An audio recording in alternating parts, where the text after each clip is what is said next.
बिस्मिल्लाहिर्रहमानिर्रहीम। अस्सलाम वालेकुम। With a different perspective Imran में मैंने एक बार फिर आप लोगों के साथ हाजिर। 15 दिसंबर 2022 जो कि आने वाला सेशन है, इसको इंशाल्लाह ताला डिस्कस करेंगे।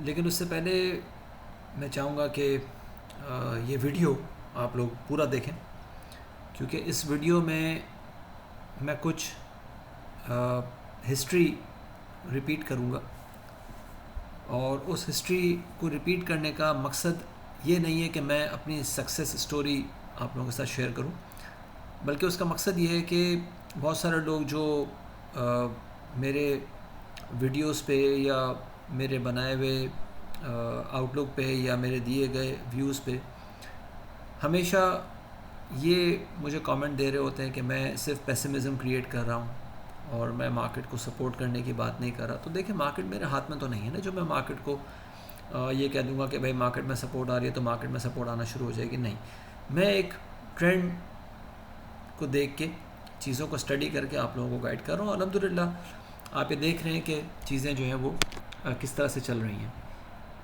और साथ में इस वीडियो में मैं एक और भी बात डिस्कस करूँगा कि दिसंबर के महीने के लिए क्या चीज़ें आप लोगों के साथ जो है वो डिस्कस की गई थी। तो इस वीडियो को ज़रा गौर से देखिएगा, और मैं रिपीट कर रहा हूँ, मैं रिक्वेस्ट कर रहा हूँ कि इस वीडियो को ज़रा कंप्लीट देखिएगा। साथ में अगर मेरे प्रीमियम सर्विसेज में आप लोगों में से कोई इंटरेस्टेड हो या मेरे कोर्सेज़ में इंटरेस्टेड हो, तो ये मेरे दिए गए व्हाट्सएप नंबर है। इस पे आप मुझे टेक्स्ट या वॉइस नोट भेज के मुझसे जो है वो रब्ता कर सकते हैं। इंशाल्लाह ताला मैं उस पर आप लोगों को पूरी डिटेल जो है वो दे दूँगा।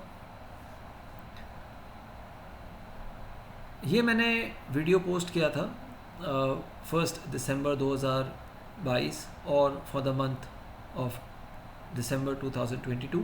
तो ज़रा इस पर एक नज़र पहले डाल दें। तो इनिशियली हम ये देख सकते हैं कि इंडेक्स में एक प्रेशर आ सकता है, और वो प्रेशर जो है वो 41,700 से 41,430 तक इंडेक्स को लेके जा सकता है, जबकि जो एक्सपेक्टेड बॉटम है वो 40,900 से 500 के बीच है। आप ये बड़ा क्लियरली देख सकते हैं कि दिसंबर के महीने के लिए मैंने ये बताया था कि मार्केट में प्रेशर अभी इनिशियली हम देख सकते हैं, और वो 41,700 से 430 तक इनिशियली हम उस प्रेशर को ट्रिगर होता हुआ देख सकते हैं। हमने इस वक्त तक, आज खैर 14 दिसंबर है, लेकिन दिसंबर के पहले हफ्ते में ही हमने 41,270 या 290 का लो जो है वो टेस्ट होते हुए ऑलरेडी देख लिया है। पहले नहीं, शायद दूसरे हफ्ते में। तो ये चीज़ भी अपने आप में इस चीज़ को कंफर्म करती है कि अल्हम्दुलिल्लाह जो चीज़ें जिस तरह से मैं गाइड कर रहा हूँ, अगेन मैं मेरे हाथ में नहीं है मार्केट, लेकिन मार्केट का ट्रेंड जिस तरह से रीड करके मैं आप लोगों को गाइड करने की कोशिश कर रहा हूँ, तो चीज़ें उसी तरह से जो है वो आप लोगों को नज़र आ रहा है कि मूव कर रही हैं।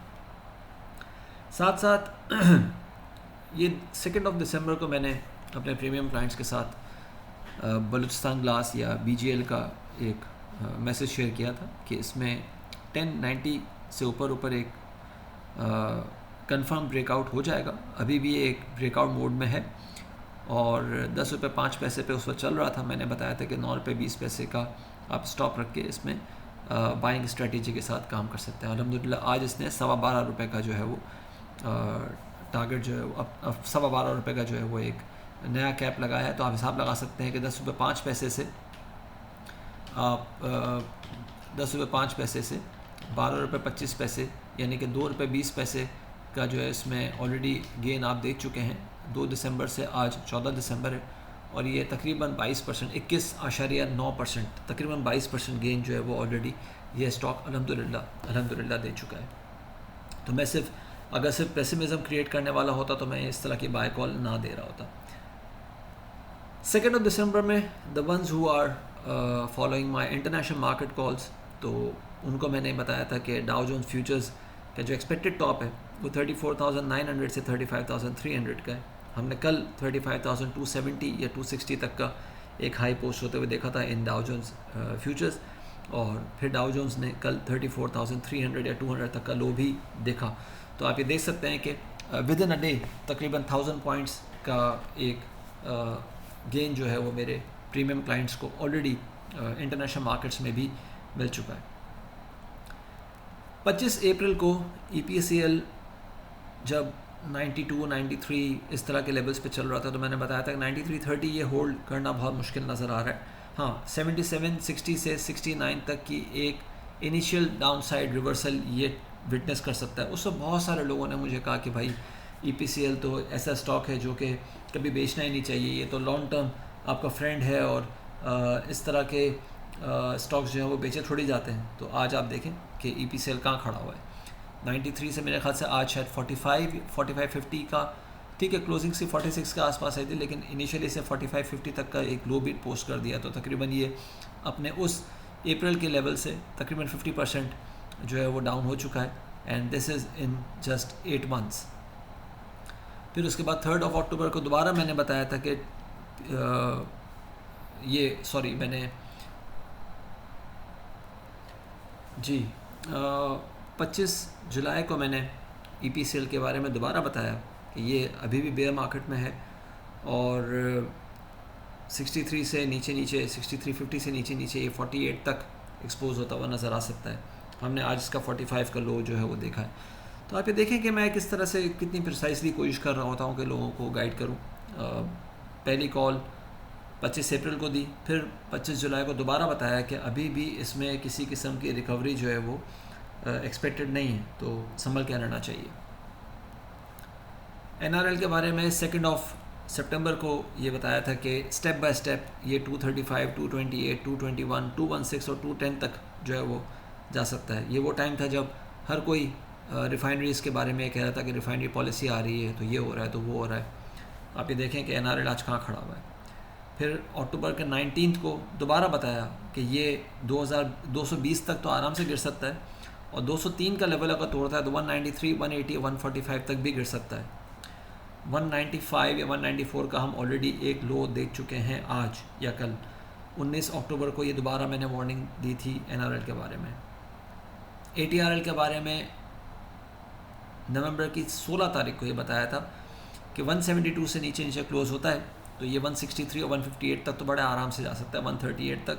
उसके बाद 154 का लो ऑलरेडी हम इसमें देख चुके हैं।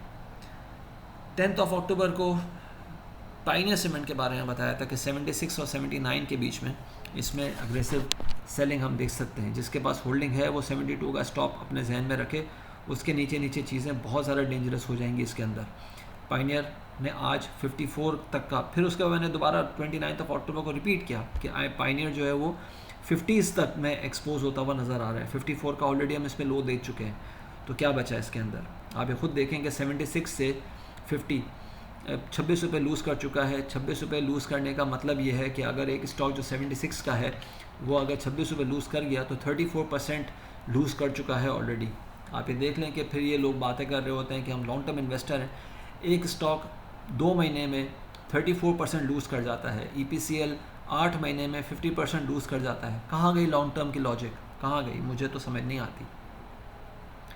फिर चिराग सीमेंट के लिए बताया था कि 16 नवंबर को बताया था कि 124 के नीचे क्लोज होगा तो ये 118, 117, 107 या 104 तक गिर सकता है। चिराग सीमेंट ने 100 और 50 का लो दिखा चुका है अभी तक। तो आप हिसाब लगा लें कि ये भी कितना जो है वो टूट चुका है, कितना फॉल ले चुका है। अगेन 20-25%, 30% अगर एक स्टॉक फॉल कर लेता है और हम यहाँ पे कह रहे होते हैं काके कोई नहीं, तो एवरेज करता रहे, तेरा नंबर आ जाएगा। नंबर कभी नहीं आता। आई एम सॉरी, जो स्टॉप्स नहीं लगाते उनका नंबर कभी नहीं आता। 15 नवंबर को लॉट कैंप के बारे में अपने ट्विटर पे भी पोस्ट किया था, प्रीमियम क्लाइंट्स के साथ भी शेयर किया था कि इसमें स्ट्रॉन्ग रेजिस्टेंस है 3250 और 3320 के बीच में। जिसके पास होल्डिंग है 3190 का स्टॉप होल्ड करके रखे। उस दिन शायद एक कैप इसने लगाया था 3250 के आसपास और बहुत हूहा हो रही थी इसके अंदर। मैं बार बार कह रहा था कि ये अपने साइकिल टॉप की तरफ जा रहा है, बच के रहें। आज लॉट कैंप 25 के आसपास आ चुका है। 17 नवंबर को दोबारा रिपीट किया कि ये अगर करेक्शन कंप्लीट होती है तो 2870 या 2840 तक करेक्शन कंप्लीट होती है, इसका फॉल कंप्लीट नहीं होगा, सिर्फ करेक्शन कंप्लीट होगी। फिर लॉट कैम के बारे में लास्ट वेडनेसडे को रिपीट किया कि इसका फॉल अभी भी कंप्लीट नहीं हुआ, अगर किसी पे के पास अभी भी होल्डिंग है तो 2780 पे प्रोटेक्शन रख लें, क्योंकि 2750 से नीचे नीचे गया तो 25 या 2460 तक आराम से गिर सकता है। 2460 के आसपास लाइफ लाइन सपोर्ट है। It has already tested 2480। तो ये आप चीज़ें देख सकते हैं कि कितने प्रिसाइसली मैं कोशिश कर रहा होता हूँ चीज़ें बताने की। अब अगर आने वाले सेशन की बात करें या आज के रैपअप की बात करें, तो आज के रैपअप में भी बड़ा क्लियरली बताया था कि इंडेक्स में 41,780 से 41,850 के बीच जो है वो सेलिंग हम दोबारा देख सकते हैं, और वो सेलिंग इंडेक्स को दोबारा से 41,570 तक लेके जा सकती है। आज अगर हम देखें तो इंडेक्स ने 41,873 का हाई लगाया, 41,542 का लो लगाया, 41,800 या 780 के पास जब भी इंडेक्स जा रहा था उसमें एग्रेसिव सेलिंग नज़र आ रही थी, और 41,550 या 570 के आसपास आ रहा था तो थोड़ी सी इंट्राडे सपोर्ट हम देख रहे थे। उसी रेंज में इंडेक्स ने मूव किया जिस रेंज में इंडेक्स के हमने मूवमेंट बताई थी। अल्हम्दुलिल्लाह अल्हम्दुलिल्लाह अल्हम्दुलिल्लाह। साथ में अगर हम देखें तो वॉल्यूम्स जो है 20% कम रहे कल के मुकाबले में, सिर्फ 53 मिलियन शेयर्स ट्रेड होते हुए नज़र आए, जो कि अगेन ये बता रहे हैं कि इनडिसाइसिव और ये जो थिन रेंज में मार्केट चल रही है ये वॉल्यूम्स को तबाह कर देती है। हाँ, लेकिन एक बात जो ज़्यादा इम्पॉर्टेंट है वो ये है कि इस लो वॉल्यूम के बावजूद भी हम यही कहेंगे कि it was distribution at highs, क्योंकि जब जब इंडेक्स ऊपर गया, चाहे वो 41,780 पे गया हो या 870 पे गया हो, उसमें हाई वॉल्यूम निकले और उन 15 मिनट वाली टाइम बार्स पे जो भी कैंडल बनती रही वो शूटिंग स्टार बनती रही। तो again it was a clear indication कि डिस्ट्रीब्यूशन एट हाइज ही हो रहा है। आने वाले सेशन की अगर बात करें तो सेशन क्लोजिंग जो है वो डॉजी हुई है, जो कि कल के ट्वीज़र बॉटम को निगेट कर रही है। साथ में इंडेक्स की क्लोजिंग 41,830 के नीचे आई है और वो लो वॉल्यूम्स के साथ आई है। ये तीनों चीज़ें बता रही हैं कि इंडेक्स की जो रिकवरी है वो एक वीक रिकवरी है, एक कमज़ोर रिकवरी है, and it can once again face selling pressure, और वो सेलिंग प्रेशर 41,790 से 860 के बीच हम दोबारा देख सकते हैं, और जो डाउन साइड है वो 41,655 से 41,590 तक की एक्सपोज होते हुए नज़र आ सकती है, जबकि जो एक्सपेक्टेड टॉप है वो 41,940 का है, जो एक्सपेक्टेड बॉटम है 41,510 का है। अगेन मैं यही कहूँगा कि वेट एंड सी अप्रोच के साथ काम करें। जिसके पास जो एडिक्टेड है, जो बेचारे, जो मैं पहले भी कह चुका हूँ, जो ब्रोकर के ट्रेडर नज़र आते हैं जिनका ब्रेड एंड बटर ही लोगों की ट्रेडिंग पे चल रहा होता है, वो कोशिश करें कि अपने क्लाइंट्स का कुछ ख्याल करें, कुछ उन पर रहम करें और उनको उल्टी सीधी पट्टियाँ ना पड़ाएं। और जिनको एडिक्शन है ट्रेडिंग की, जो हैबिचुअल ट्रेडर्स हैं, वो अपने लो पोर्टफोलियो के साथ रिस्क मैनेज करते हुए काम करें। अदरवाइज़ जो एग्जांपल्स मैंने अभी थोड़ी देर पहले दिए हैं आप लोगों को, EPCL की, NRL की, ATRL की, पायनियर की, जेरार्ड की, लॉट कैम की, ये वो एग्जांपल्स हैं जब हर कोई बड़ी बूम की बातें कर रहा था और अब वो बेचारे परेशान हुए हुए हैं और ये कहते हैं कि हम बहुत ज़्यादा डिप्रेस्ड हैं। डिप्रेशन का कोई इलाज नहीं है अगर आप स्टॉप लॉस मैनेज नहीं कर सकते तो। अपना ख्याल रखिएगा, अपनी राय से प्लीज़ ज़रूर आगाह कीजिएगा। थैंक यू, अल्लाह हाफ़िज़।